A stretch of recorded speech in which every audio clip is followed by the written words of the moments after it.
তোমরা যেটা করবা সেটা হলো কি কি তাসবিহ সুবহানাল্লাহ।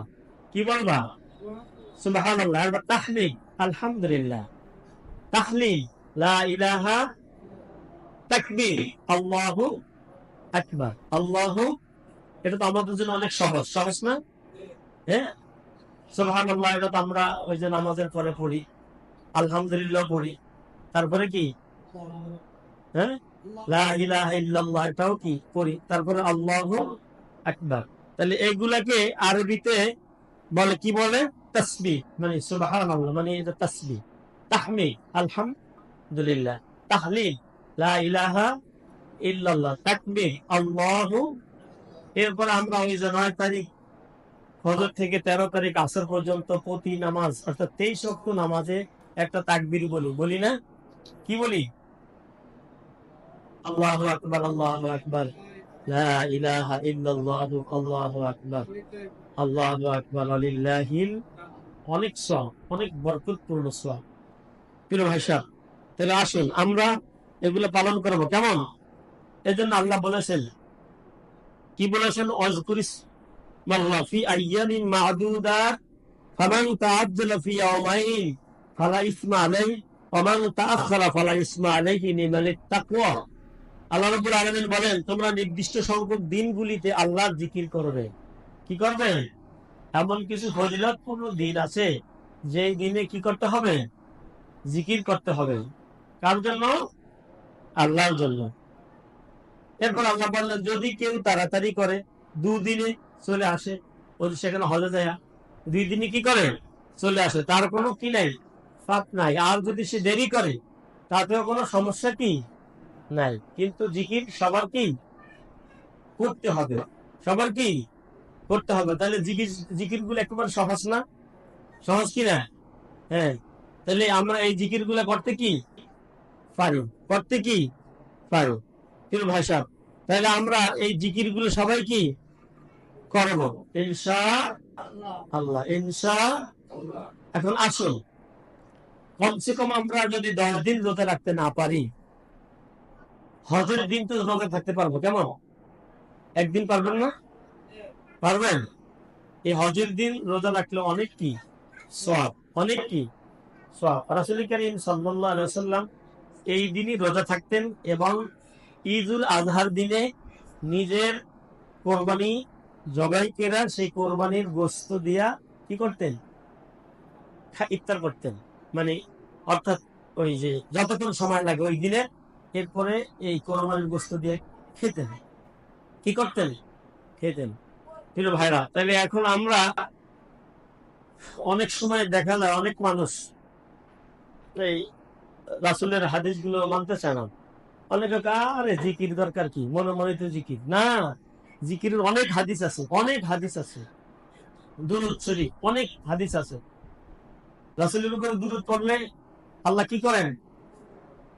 সম্মানিত করেন। কি করেন? ইজ্জত বাড়িয়ে দেন, গুনাহ মাফ করে দেন। এখন এই জন্য আমরা সবার সর্বদা এটা কি করতে পারবো? কি করব? এই 10 দিন কি আমরা, রাসূল সাল্লাল্লাহু আলাইহি ওয়াসাল্লাম বলেছেন, কেউ যদি কোনো মজলিসে বসে, কোথায় বসে? আরে সে মসজিদে যদি আল্লাহর জিকির না করে, রাসূল সাল্লাল্লাহু আলাইহি ওয়াসাল্লাম, রাসূল করিম সাল্লাল্লাহু আলাইহি ওয়াসাল্লামের উপরে দুরূদ শরীফ না পড়ে, তাহলে তার এই বসাটা একটা বেহুদা বসা। এরপরে বলেছেন, কেউ যদি রাস্তা দিয়ে হাঁটে, আমরা রাস্তা দিয়ে হাঁটি না, হাঁটার সময় সে যদি জিকির না করে, দুরূদ শরীফ না পড়ে, তার হাঁটাটা একেবারে মূল্যহীন। এরপরে রাসূল বলেছেন, কেউ যদি শোয়, আমরা ঘুমাই না, ঘুমাই কিনা, এই শুইতে যাইয়া রাসূল বলেছেন, কেউ যদি জিকির না করে, রাসূলের উপরে দুরূদ না পড়ে, তাহলে তে সময় শোয়াটা একেবারে কি মূল্যহীন। তাহলে আমাদের সকল কর্মে সওয়াব, সকল কাজেই কি, তাহলে বোঝা যায় আমরা মজলিসে বসলেও সওয়াব আছে, আছে না? রাস্তায় হাঁটলে কি আছে? সওয়াব। ঘুমাইতে গেলে, শুইতে গেলেও সেখানেও কি আছে? সওয়াব কি আছে। তাহলে এটা কি আমরা করতে রাজি আছি সবাই? হ্যাঁ। আরে ভাই, এই জবানটা কে দিচ্ছেন? কে দিচ্ছেন? এই জবানটা দিয়ে যদি আল্লাহকে রাজি খুশি করাইতে না পারি, আমাদের মতো হতভাগা দুর্নসিব আর কেউ হবে? বলে হবে? হ্যাঁ, কিয়ামতের ময়দানে রাসূল করিম সাল্লাল্লাহু আলাইহি সাল্লাম বলবেন, ইয়া উম্মতি, অর্থাৎ হে আমার উম্মত, আমি তোমাদের জন্য শাফায়াত কি করব। কার কাছে? কার কাছে? এখন শাফায়াত করতে হলে, শাফায়াত পাইতে হলে সেই মানের, সেই অবস্থা উম্মত হতে হবে কিনা? নচেৎ কি সুপারিশ পাবো? আমি যতই বলি সুপারিশ করেন, সুপারিশ করেন, সুপারিশ করবেন? করবে না। এই জন্য আমরা সকলেই চেষ্টা করব যাতে করে, আমাদের ভুল ত্রুটি তো থাকবেই, হবেই, কারণ শয়তান তো আমাদের পিছনে লেগেই কি আছে, আমাদের পিছনে লেগেই কি আছে। আপনি মনে করেন হুজুরের লগে শয়তান নাই? হুজুরের লগে আরো কি আছে? অনেক বেশি আছে। কারণ রাসূল করিম সাল্লাল্লাহু আলাইহি ওয়াসাল্লাম বলেছেন, একদিন ও শয়তান যাইতেছে, তারপর হুজুর বলে, দাঁড়াও, দাঁড়াইছে, দেখে হাতের ভিতরে চাবি। কি কথা কানে? কি চাবি? 3 ধরনের চাবি। কয় ধরনের? একটা একেবারে সাদা, আর একটা অর্ধেক কালা অর্ধেক সাদা, আর একটা একেবারে কি কালা, মানে কালো। একটা হলো কি চাবির ধরন কি সাদা, অর্ধেক সাদা অর্ধেক কালো, আর একটা হলো একেবারে কি কালো। তো রাসূল করিম সাল্লাল্লাহু আলাইহি সাল্লাম তার কাছে এটা জানতে চাইলেন। এই চাবিগুলো দেখলাম, এখন এই চাবিগুলোর হিকমত তো বুঝলাম না, এটা কি? তখন ইবলিস শয়তান বলতেছে যে, হুজুর, আপনার সাথে তো মিথ্যা কথা বলা যাবে না। কি? রাসূল বলেন, সত্য কথাই তো বলবে, সত্যই বলো। ইবলিস বলল, ইয়া রাসূলুল্লাহ সাল্লাল্লাহু আলাইহি ওয়াসাল্লাম, এই যেই চাবিটা সাদা, এটা হলো আপনাদের মতো আল্লাহ আল্লাহরা, আশিকা রাসূলেরা, আহলে সুন্নাত ওয়াল জামাতের লোকেরা, ইমানদাররা, মুত্তাকিরা, এদের জন্য এটা। তাদেরকে যতই অসুয়াশা দেয়, তারা ফিরে ফারে আবার সেখানেই কি আসে, চলে আসে। যার জন্য তাদেরকে এই ঘুরাইতে ঘুরাইতে চাবিটা কি হয়ে গেছে, সাদা হয়ে গেছে। কি হয়ে গেছে? বুঝলেন না কথা?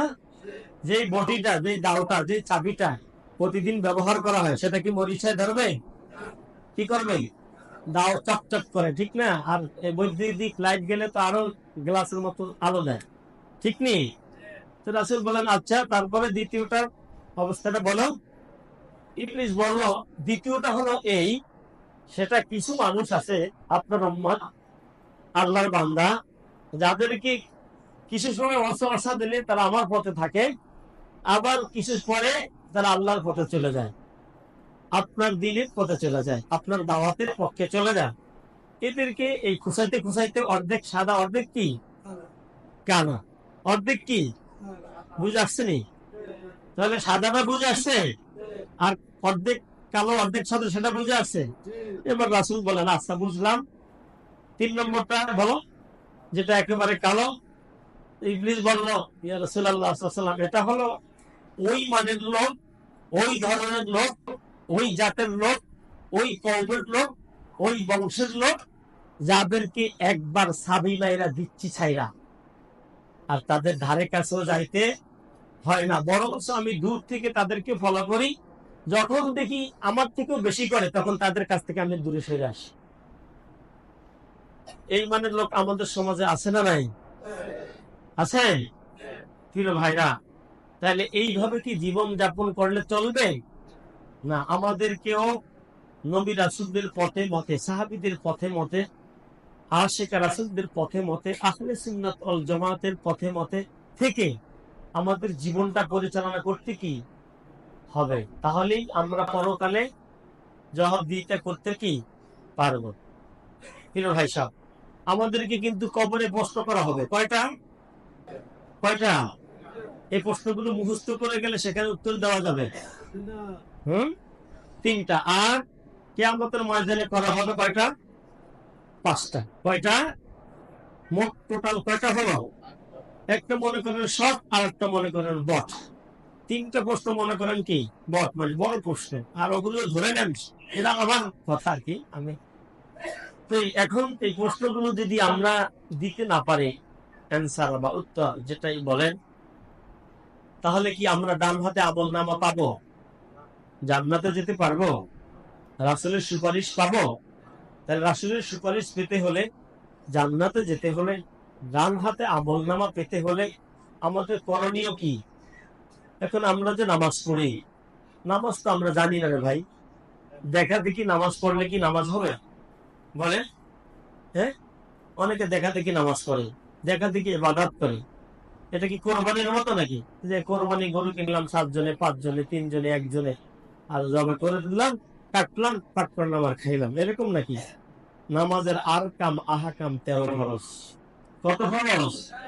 বাহিরে এবং ভিতরে কয়টা ফরজ? এগুলো জানতে হবে। নামাজের ওয়াজিব 14টা জানতে হবে। নামাজের সুন্নতে মুআক্কাদা 12টা জানতে হবে।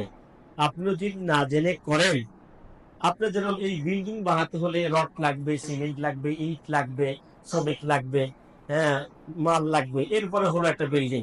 তো নামাজেরও তো এরকম বিভিন্ন স্তর আছে, ধরন আছে, কাজ আছে, যেটাই বলেন আছে না? এখন আপনি যদি মনে করেন এটা খরচ, এটা আপনি জানেন, গুরুত্ব বাড়বে না কমবে? বাড়বে না? যদি জেনে করেন। এখন আপনি জানলেন না, এখন আপনি ফরজটাকে মনে করলেন নফলের মতো, বা এটা করলেন, এই নামাজ কি হবে ভাই? হবে? তাহলে আমরা এই জিকির গুলো সদা সর্বদা পালন করতে রাজি আছি সবাই, ইনশাআল্লাহ। আল্লাহ তৌফিক দিক বলে আমিন। আরো জোরে বলে না আমিন। তাহলে আমরা বেশি বেশি করে রাসূলের উপরে এই 10 দিন বা এই 13 দিন জিকির করবো আল্লাহর উপরে, এবং রাসূলের উপরে কি পড়বো? দুরূদ শরীফ। এর সহজ, একেবারে কি সহজ। হাঁটতে, বসতে, চলতে, শুইতে, যেখানে সেখানে, এটা আমার